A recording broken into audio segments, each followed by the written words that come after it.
Welcome to K-Catalog.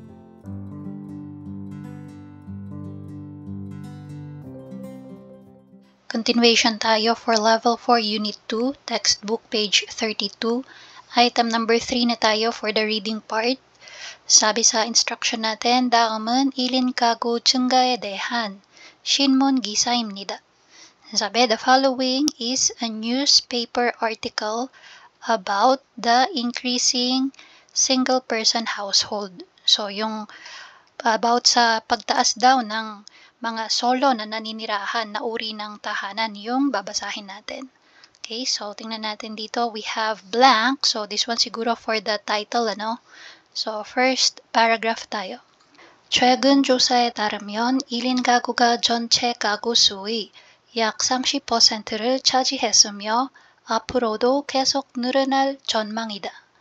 According to recent research, single-person households account for approximately 30% of all households, and this number is expected to continue to rise.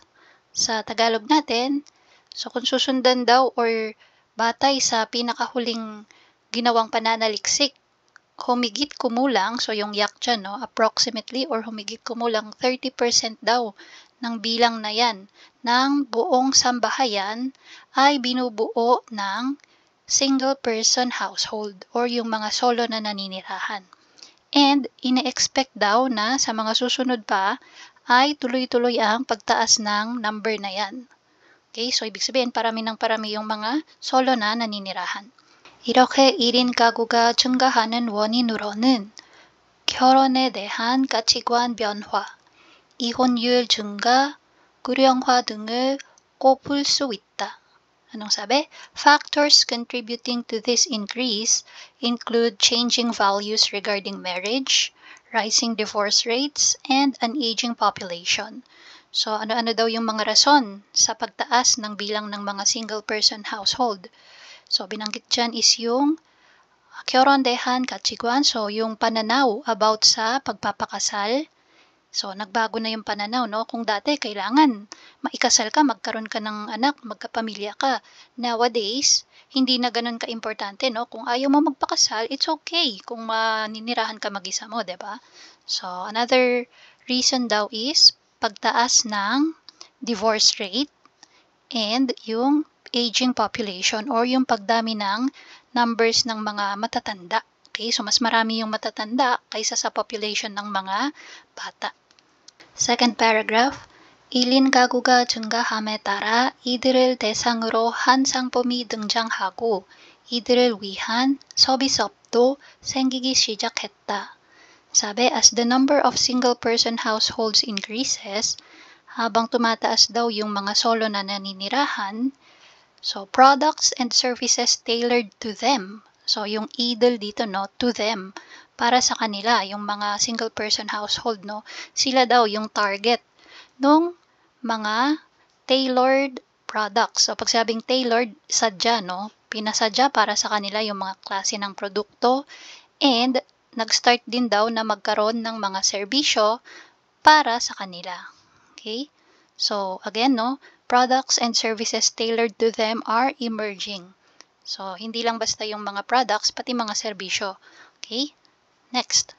마트나 편의점에는 1인 가구를 위한 채소나 과일 등 소포장된 상품이 판매량이 증가하고 생필품이나 가전제품도 1인 가구에 맞춰 나온 제품들이 인기를 끌고 있다.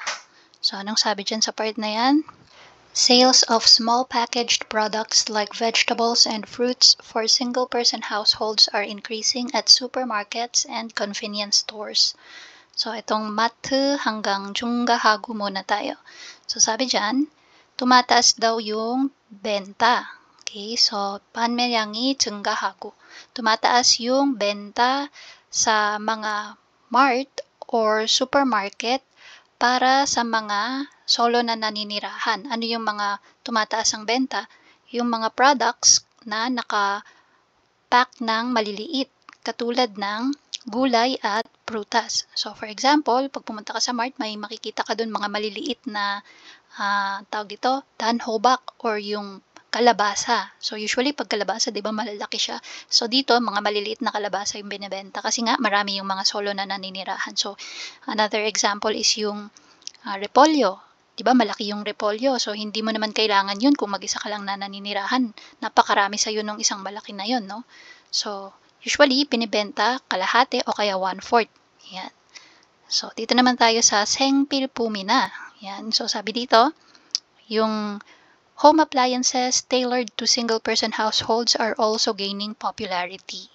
Okay, so dito muna tayo kay 생필품. So ibig sabihin yan is yung necessities, mga kailangan mo sa araw-araw. Ano yun? Tissue, sabon, yan, toothpaste. So yung mga necessities daw and home appliances na tailored din, no, para sa mga single-person household ay gaining popularity. So, kung dati may mga ref na sobrang lalaki, so ngayon mas nagiging popular na yung mga maliliit lang ulit na size ng fridge or ref. Yan. And then, pagdating sa air fryer, may mga small size lang din na air fryer. Yan. Okay, next one.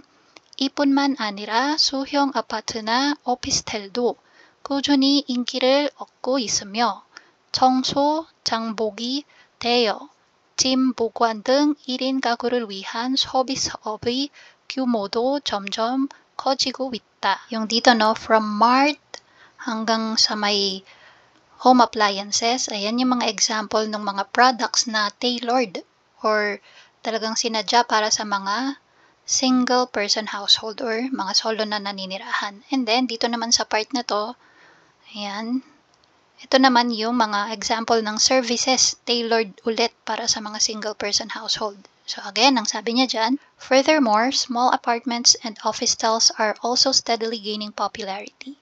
And the scale of service industries for single-person households such as cleaning, grocery shopping, rentals, and luggage storage is also growing. So, sa Tagalog naman natin, sabi niya, bukod pa rito, sa mga nauna niyang sinabi na example ng mga products, yung maliliit na apartment and office stalls ay patuloy daw na nagiging popular. And yung laki ng serbisyo, katulad ng paglilinis, pamimili, pag-rent or pag-upa, at pati yung pag-store ng mga bagahe, yan daw ay paunti-unti ding lumalaki, no? Dahil nga dito sa mga single-person household. So, last paragraph tayo. 이렇게 혼자 사는 가구가 점점 늘어나면서 우리 사회에 크고 작은 변화가 생길 수밖에 없다. As the number of single-person households continues to increase, changes both large and small will be inevitable. Okay? And, ibig sabihin yan sa Tagalog, yung mga single-person household nga daw patuloy ang kanilang pagdami, kaya hindi maiiwasan na magkaroon ng pagbabago, maliit man or malaki sa society. Next, 이에 따라 전통적인 가구 형태에 맞춘 정책을 개선해야 한다는 목소리도 커지고 있다. Consequently, calls are growing louder for policies tailored to traditional household structures. Sa Tagalog naman, sabi, alinsunod dito sa nauna niyang sinabi, lumalakas daw ang panawagan. So dito sa part na to, no, yung 목소리도 커지고 있다. Ibig sabihin yan, lumalakas ang panawagan para sa mga patakaran. So yung 정책, no, patakaran or pulisiya, para sa mga traditional na istruktura ng sambahayan. Okay, so to improve yung ibig sabihin nung 개선해야 하다. So, to improve daw yung mga policies na nakaayon sa mga traditional na structure sa isang sambahayan. Okay, so yung 전통적인 traditional and then 가구 형태 yung structure ng isang sambahayan. Kung ikaw ba ay single person household or extended family, nuclear family yan. Okay, last sentence tayo. 1인 가구를 위한 주거 지원 정책이나 혼자 사는 노인을 대상으로 하는 돌봄 서비스 등 다양하고 세심한 정책이 시급하다. Sabi, diverse and meticulous policies diverse and meticulous policies such as housing support policies for single person. Housing support policies for single person and care services for seniors living alone. Care services for seniors living alone are urgently needed. 시급하다. Ibig sabihin, urgent. Okay, so again, sa Tagalog, agarang kailangan ng iba-iba at yung pinag-isipang maigi na mga patakaran katulad ng housing support policies para sa mga mag-isa lang sa buhay, yung mga hindi na naikasal, no, or hindi na nagpakasal, and yung mga care services or yung caregiving services para naman sa mga seniors na mag-isa na lang na nakatira sa isang bahay. Okay, so yan yung ating passage. Ang hirap ng mga salita, ang hirap mag-explain. But anyway, so ilaban natin, no? So dito tayo sa mga questions. Number 1. 이 신문 기사의 제목으로 가장 알맞은 것을 고르세요. Piliin yung pinakatamang title para sa binasa na news article. So number 1. 1인 가구를 위한 서비스 실시. Service for single person households. Pwede. Check pa rin natin yung ibang items. Number 2. 1인 가구 증가로 소형 아파트 인기. Small apartments are gaining popularity due to the increase or rise in single-person household. So again, no, 증가, increase, and then 소형 아파트, small apartment. Yan, so nagiging popular yung maliliit na apartment dahil sa pagdami ng mga single-person household. Pwede din. Number 3. 전체 가구 수의 약 30%가 1인 가구. Ano sabi? About 30% of all households are single-person households. So, yun yung nasa first paragraph natin, no? And then, number 4. 1인 가구 증가, 생활에 많은 변화 가져와. Okay, sabi? Rise of single-person households brings many changes to our lives. Which is, I think, ito yung pinaka-best na title na pwede. So, 1, 2, 3, 4, lahat possible, no? Kaya lang, pinaka-kumakatawan dun sa lahat ng sinabi dito sa 4 na paragraphs na to, no, is yung number 4. Ano sabi? Dahil sa pagtaas nga ng single-person households, so maraming pagbabago yung nangyayari. Okay? So, binanggit dyan, no, katulad dito sa paragraph 1. Sinabi kung ano yung percentage ng single-person household and yung pagtaas ng numbers nila. Sa paragraph number 2, ano yung mga nangyayari. Pwede nang makabili or marami nang nakikitang items na nakabalot ng maliliit at mabibili ng maliliit na quantity sa Pionijom or convenience store and sa Mart. Tapos yung mga appliances, no, na parang tailored for single-person household. And then dito sa, so 3 paragraphs lang pala to, hindi 4, no. Sa third paragraph, ano yung mga services na nire-request sana for single-person household. Now for number 2. 1인 가구가 증가하는 원인은 무엇입니까? So ano daw yung reason, no? Bakit tumataas yung bilang ng mga single-person household? So makikita natin yan dito sa ating passage. So nandito siya sa first paragraph. Ayan, no? Sabi niya, 원인. Okay? So ano yung mga factors or reason? 원인으로, tas ito na, 결혼에 대한 가치관 변화. 이혼율 증가, 공영화 등을 꼽을 수 있다. So, this one, no, isulat mo lang siya sa number 2. Ayan. Okay, tapos yung itda, gawin mo lang, 있습니다. Okay, number 3. 윗글의 내용과 다른 것을 고르세요. So, again, yung mali ang sinasabi based dun sa binasa natin na article. So, number 1. 1인 가구는 계속 증가하고 있다. Sabi, the number of single-person households continues to increase. This is correct. Sinabi sa first paragraph yan, expected na yung pagtaas ng 1인 가구 or single-person household ay magpapatuloy ang pagtaas. Number 2. 소포 장된 상품이 늘어나서 1인 가구가 증가했다. Anong sabi? Number of single-person households has increased due to the increase of small packaged products. Okay, so parang ang dahilan daw kung bakit tumataas yung single person household is dahil yung mga maliliit daw na items na ibinebenta ay nag-i-increase din. So this one is, I think, the answer. So siya yung mali ang sinabi, no? Hindi naman ito yung magiging dahilan para dumami yung single person household. Okay, so check pa rin natin yung numbers 3 and 4. 혼자 사는 사람들을 위한 상품과 서비스가 증가하고 있다. There is a growing number of products and services for people who live alone. So this one, tama yung sinabi niya, no? Nasa second paragraph yan dito, no? Okay. And then, number 4, 혼자 사는 가구를 위한 정책이 필요하다. So ito yung sa last paragraph natin, sinabi din yan, no? So again, yung mali ang sinabi or iba ang sinabi versus binasa natin is yung number 2. Okay, so dito tayo sa 단어장. So yung una nating salita is yung 차지하다, which means occupy or accumulate.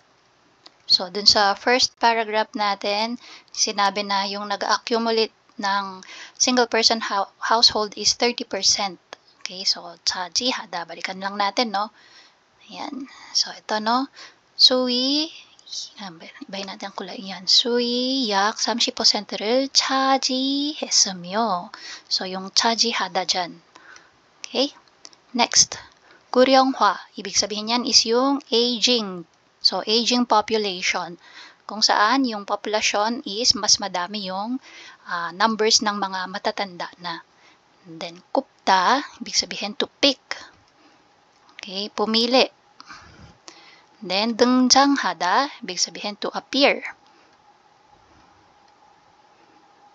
Then, 생필품, ito yung mga necessities, mga daily needs or necessities. Next, 규모, so ito is yung scale.